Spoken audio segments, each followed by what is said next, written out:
広政の大冒険。第一章運命の矢。新宿の雑居ビルに暮らす大学生、大政広政は、21年間平凡という鎧をまとって生きてきた。両親が任侠映画の神様、清水野次郎長にあやかってと命名したこの行踊りじしい名前は、コンビニバイトとオンラインゲームに明け暮れる現代っ子には似つかわしくない。今日も特売の唐揚げ弁当か。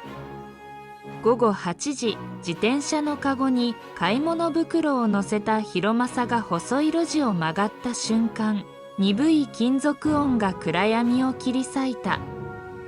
トラックのヘッドライトが視界を真っ白に染める。空中を舞う自転車のチェーンが月明かりに銀色の涙を散らした。これがしか。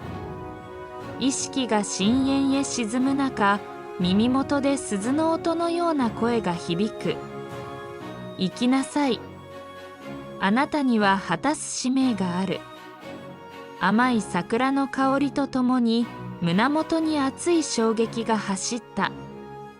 黄金に輝く矢が虚空から現れ、広政とそれを抱きしめる看護学生、節子の鎖骨を串刺しにした。2週間後、ICU で目覚めた広政は違和感に気づく。時計の針が逆回転し、看護師の過去の会話が筒抜けに聞こえる。隣室から忍び寄る黒い影が天井に触手を伸ばす。それは節子も同じだった。あなたも見えるんですよね。廊下ですれ違った節子の瞳に翡翠色の光が渦巻いていた。時空の歪みが。彼女の首元には館のあざが脈打っている。昨夜の夢で白装束の女神が告げた言葉を思い出す。我は地守り一等、満みずる。汝らに国追いの矢を授けよう。第2章江戸任侠編。最初の転移は突然起こった。渋谷スクランブル交差点で時計塔が菊見の櫓に変わり、スマホが印籠へと形を変えた。1804年の江戸深川、無頼漢たちがうごめく暗黒街に現代から来た2人は放り込まれる。おいおい、女が曲げ曲げ言ってねえで街歩いてんじゃねえよ。浪人者に絡まれた節子の眼前で広政の手のひらが勝手に動いた。藍色の気焰がほとばしり、男を3軒先へ吹き飛ばす。これが矢がくれた力。広政の腕に浮かぶ家紋は清水一家のもの。父が酒臭い息で語った胸郭道の記憶がよみがえる。時を操る節子、武芸を覚醒させる広政。2つの力が共鳴した瞬間、凛とした女傑の声が頭上から降る。ようやく目覚めたかしら。瓦屋根に立つ満がコウモリ傘を回す。その指さす先に時空を蝕む虚無の虫が大名行列を襲おうとしていた。半透明の巨体から無数の目玉が転がり落ち、触手がカゴを巻き上げる。行きますよ。節子が懐中時計を握りしめる。針を半時計回りに回すと街全体がセピア色に染まる。広政が空中で居合をひらめかせ、凍結した時間の中で虫の核を切りつける。崩れ落ちる怪物の断片が金色の砂時計へと変化した。第3章つながれる因果。12個の砂時計を集める旅は続く。1945年の帝都で軍の実験兵器と対峙し、2300年のサイバーシティでは AI 支配者と駆け引きする。しかし不思議だった。どの時代にも清水の次郎長を称える伝説が存在し、満の面影を持つ巫女が歴史の要所に現れる。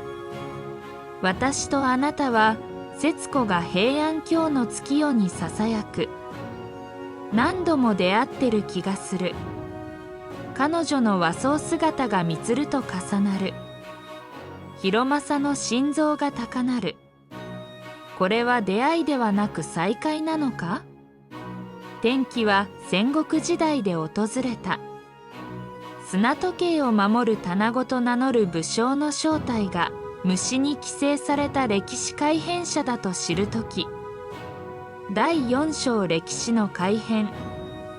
戦国時代、天下を揺るがす棚子がいる。彼の軍勢は強大で、戦場での彼の姿は誰もが恐れた。しかし、満と同じく時の守り人であった広政と節子は、棚子が歴史改変者の手先であることに気づく。棚子の目的は時の流れを操り、すべての歴史を自分の意のままにすることだと満は語った。広政と節子は棚子の居城安城へと向かう。そこには金色に輝く巨大な砂時計があり、棚子がそれを使って時を操作していた。広政はその砂時計を破壊するため棚子に挑む。お前らのような若造がわしを止められると思うかと棚子は冷笑する。しかし広政は覚醒した力を駆使し、棚子と激しい戦いを繰り広げる。節子もその間に砂時計に近づき、時を止める術を使おうとする。宿命の対決。棚子の城に忍び込んだ広政と節子は歴史を守るため宿敵と対峙する。あなたが棚子、広政は信じられない様子で問いかけた。棚子の目には狂気が宿り、その背後には虚無の虫の影が見え隠れしている。我が名は棚子、虚無の虫の力を借りてこの国の運命を変えるものだ。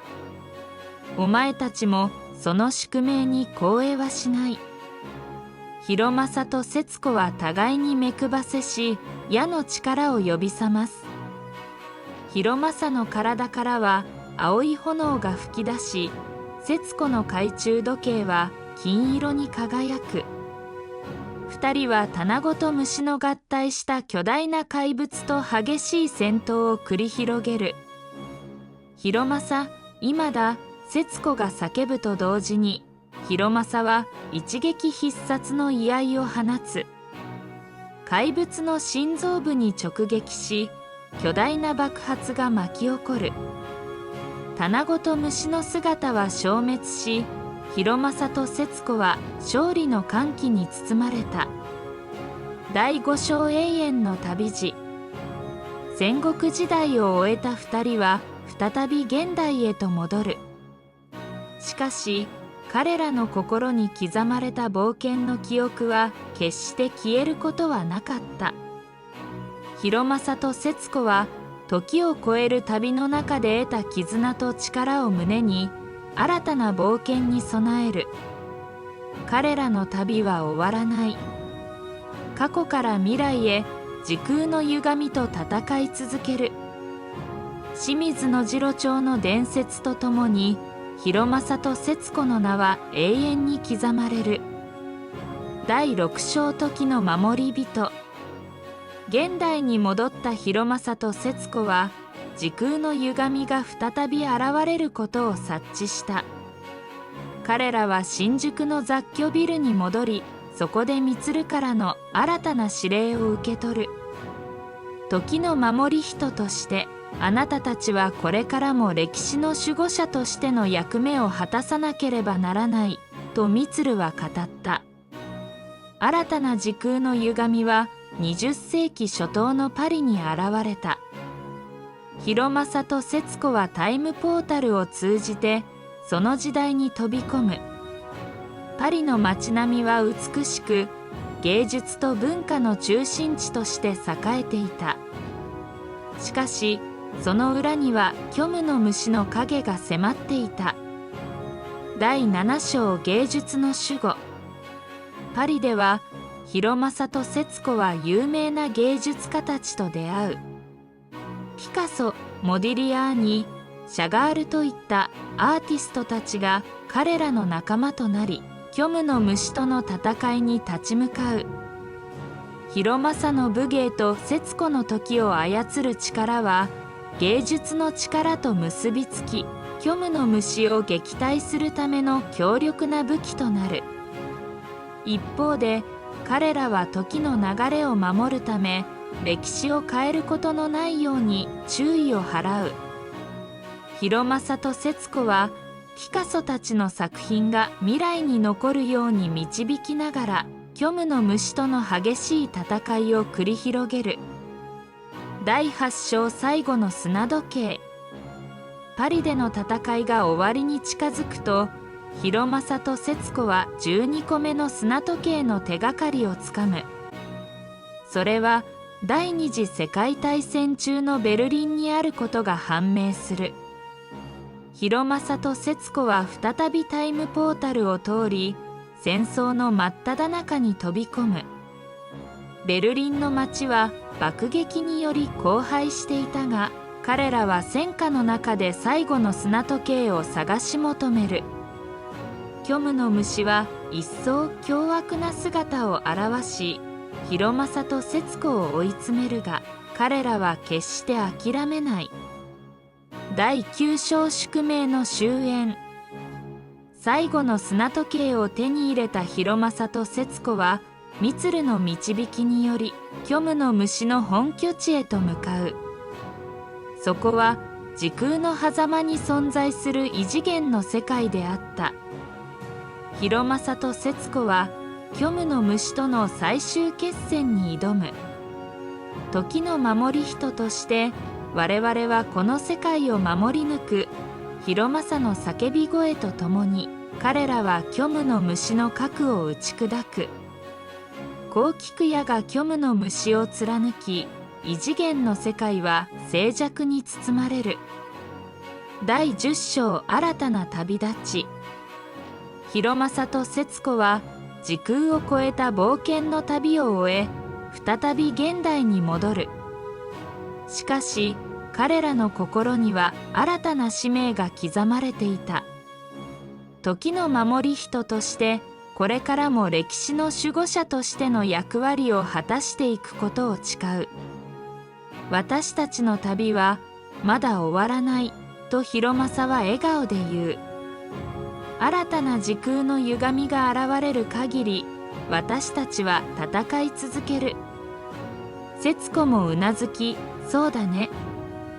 私たちの絆と力で未来を守っていこうと答えた。こうして広政と節子の新たな冒険が始まる。彼らの名は時の守り人として永遠に語り継がれるであろう。